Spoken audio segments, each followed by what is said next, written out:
debate. Now, Europe is facing its toughest hour since the Second World War. Few would disagree with Angela Merkel, but not everyone is easy with the German government's leading role in trying to solve the crisis. Merkel wants the European Union to have a greater say in how European economies are run. But is that direction now coming from Brussels or from Berlin? Well, Europe agonised over how to curb German power some 60 years ago. Tonight I'll be asking, does Germany have too much power in today's Europe? Or isn't it natural that the region's biggest and most successful economy should advise those less well equipped? Well, let me introduce you to my guests tonight. Anne-Marie Le Gouanec is a Germany expert at the Seri Institute. Yves Bertoncini is the Secretary General of the think tank Notre Europe, that's Our Europe in English. Dr. Norbert Wagner is the director of the Konrad Adenauer Foundation here in Paris. Here on my right, Richard Jung is a socialist senator. He's also a member of the France-Germany group. And joining us on the line from Dover, freshly back from Strasbourg, is Nigel Farage. He's the leader of Britain's UK Independence Party. He's also a member of the European Parliament. Well, thanks very much indeed to you all for being with us. Now, before we get to my guests, Merkel ally Volker Kauder, a German politician, is unaware, it seems, of those concerns about Germany having too much power. Speaking to Germany's ruling CDU party yesterday, he asserted this. He said Europe is suddenly speaking German. There you can see the quote, somewhat controversial, that he made yesterday. Well, here he is again. This time you can have a listen to him. He's telling the UK, a member of the European Union, but not, of course, the euro, how they should heed Berlin's call for a tax on banking transactions. The British are not members of the monetary union. They are members of Europe. And they too have responsibility for the success of Europe. Our message to the British is, don't only look out for your own interests without being ready to make concessions. Nigel Farage, if I could start with you, if I could get your reaction to those comments. I mean, most of British exports do go to the Eurozone, don't they? So maybe Europe should heed that call from Berlin and cooperate more fully. So you don't have to be in a political union to do business with people. You know, Norway, Switzerland, countries like that sell far more per capita to European Union countries than Britain does without being members of the union. So this is the great lie, fact upon which this political union has been built. 20 years ago, Helmut Kohl said, the future will belong to us Germans when we build the House of Europe. And I didn't really believe him at the time. But because we got such dithering over the euro crisis, and because the bureaucratic leaders in Brussels, Mr. Barroso, Mr. Van Rompuy, are so low grade, Angela Merkel has sort of stepped into that vacuum, whether willingly or not, and we now have a German-dominated Europe. And I thought those comments that we heard last night from the leader of the CDU group in the German parliament says to me that there'll be outrage in Britain over this, and it'll put us much, much closer to the exit door from EU membership at all. Anne-Marie, perhaps you'd like to react to those comments from Nigel Farage. Norway and Switzerland must adopt a number of laws which are dictated by the European Union without having a say in them. So I don't really know if this is what the UK, this is the UK's aim to be in a position of being forced into adopting a number of laws in order to access the single market and not being able to be part of these laws. So that's a very strange position to have, I think. Norbert Wagner, do the Germans have too much power in today's Europe? I don't think so. I think the British, they perfectly well know that once you join a club, you have to obey, to adhere to certain rules and regulations, and the British probably need to clarify their position as to the European Union and in the future. Do they want to be in? Do they want to be out? And it is not, to get back to this question regarding Germany and Germany's power, I think it's at least two countries which are leading this reform and this effort to save the euro in the first place, and then secondly the European Union. It is France and Germany. They account at least for 50% of the GDP of the Union. Why shouldn't they take the lead? Who else could take the lead in the European Union to manage this crisis. Nigel Farage, if I could put that to you, because you were reported as taking EU officials to task in Strasbourg over the last 24 hours, and you say Angela Merkel is running Europe, and that's because the rest of the EU officials in Brussels are just not up to the job. Yeah, that's right. I mean, they are very, very low grade indeed. It would be bad enough if one country was dominating in the way that Germany is, but what is even worse is that we've effectively seen coups d'etats in Greece and Italy. Mr. Monti has become the Prime Minister of Italy today, surrounded himself with people who are not elected politicians. I mean, we're destroying democracy in the name of saving a country that is going to fail anyway. It was inevitable from day one that countries as diverse as Greece, Portugal and Germany could never survive inside an economic and monetary union. And frankly, I am just appalled at the anti-democratic nature now of all of these institutions. Anne-Marie, we're destroying democracy here in Europe today. What do you say to that? I think there is one man who has really contributed to demolishing democracy in Italy, for instance. It's Silvio Berlusconi himself, and the way he has been governing, buying representatives.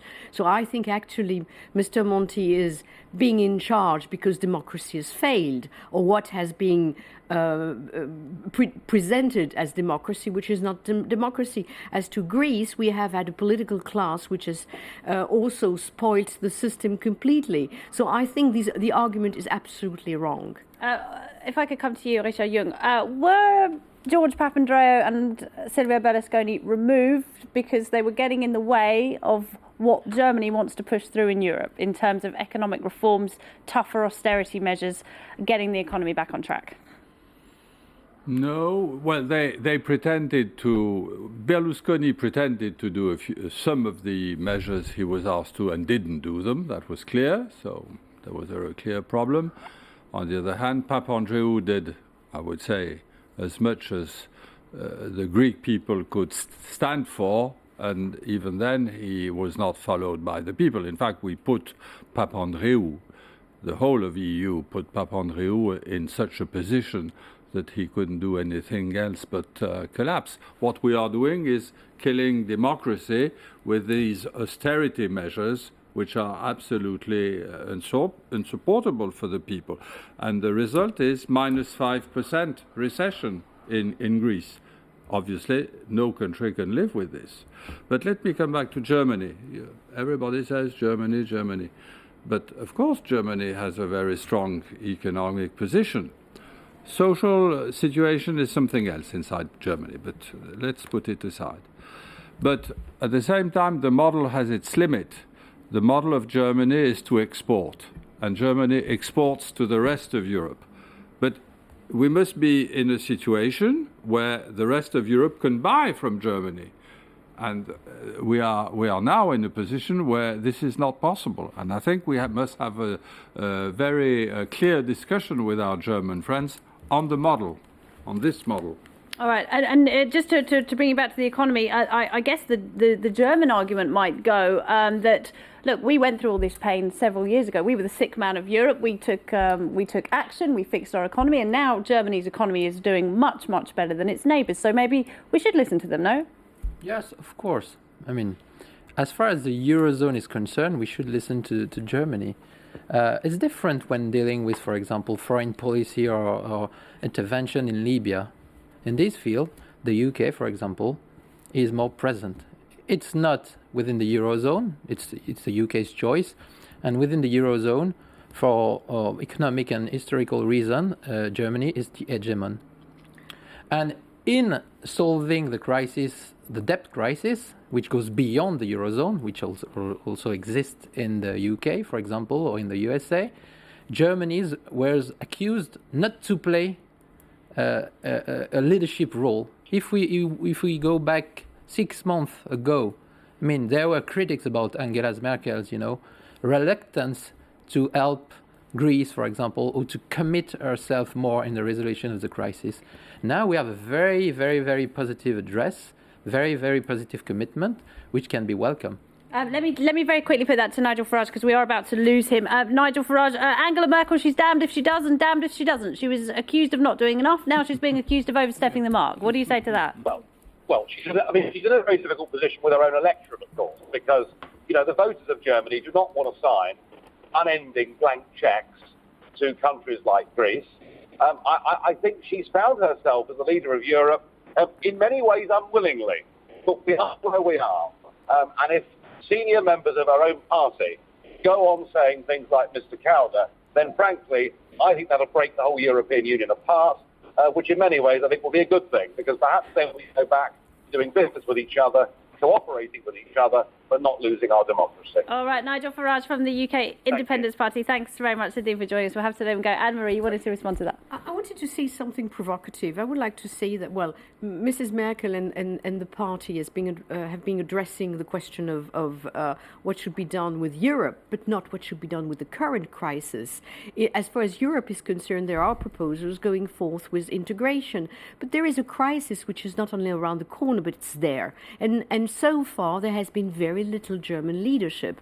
There has been certainly Franco-German leadership and things done, but not enough. So what I would say, currently, the problem has been too little of German power and not too much.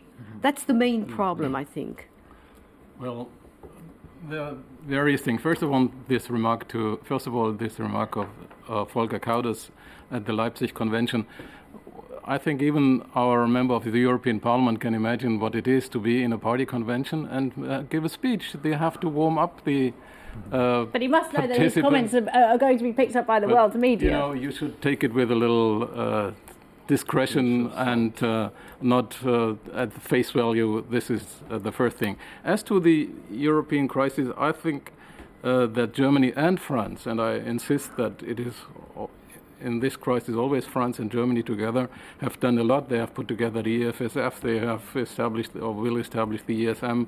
Lots of money has been brought to the table in order to rescue these countries and also put pressure on countries. I wouldn't say this is a lack of democracy, but Papandreou and Berlusconi were given the chance to react accordingly, and they have failed, so to speak. And but isn't that for the Italian people and the Greek people to decide rather than the European Union or Germany? It is for the people to decide. That's what they did. But it's interesting, isn't it, that both Mario Monti and Lucas Papademos have worked for the European Union. One was an ECB. The Parliament voted them down. Yeah. Isn't that democracy? Yeah. And Napolitano played a very important role. And Napolitano is the president of the Italian Republic. But is it not the case that their position have become untenable because of the terms imposed on them by a European Union deal? That is true for Papandreou. I think it is not true for Berlusconi. But the alternative would have been that Greece would be even in a deeper crisis, and Italy as well. And I think it helped these countries to get on the right track. Now they need to undertake to do the necessary reforms, and will certainly get better. But yes, one word on the legitimacy issues, which is a real one. Who kicked them out?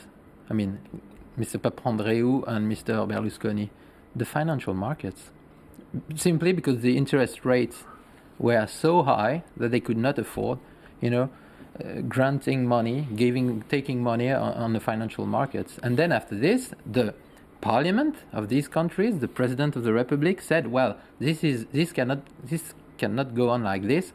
We should change and we should put someone else.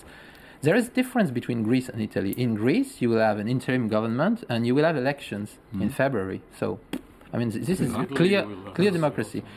Mario Monti less clear says he wants to stay in power until the year 2013. That's a year and a half for Italians to live under an unelected leader. Some people might rightly have concerns.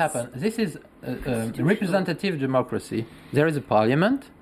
There was a negative vote against Berlusconi. Not a negative one against Papandreou. It was a positive one, but in a deal that he would go away. So the parliament of Italy is legitimate. It's just that there are technocrats ruling Italy. Mario Monti is a very, very bright and clever man. I hope he will. But he's not a politician, is he? He's not an elected. But he was he's chosen never for been this elected. reason. He was chosen for this reason. He's never been elected. But I will add one last word. He's a life senator. Well, he was made a life senator last week, Yes. wasn't he? Before that. Constitutional. Yes. Right, No, but my point, perfectly but my point is he has never been elected. Yeah, so what? He's never shaken a single voter's hand, So has he? what? He will be elected. You have governments which may be perfectly constitutionally legitimate, which is the case of the current government if he's sworn in. So I don't see where the problem is. Yeah. Mr. Villepin, the Prime Minister, was never elected in France.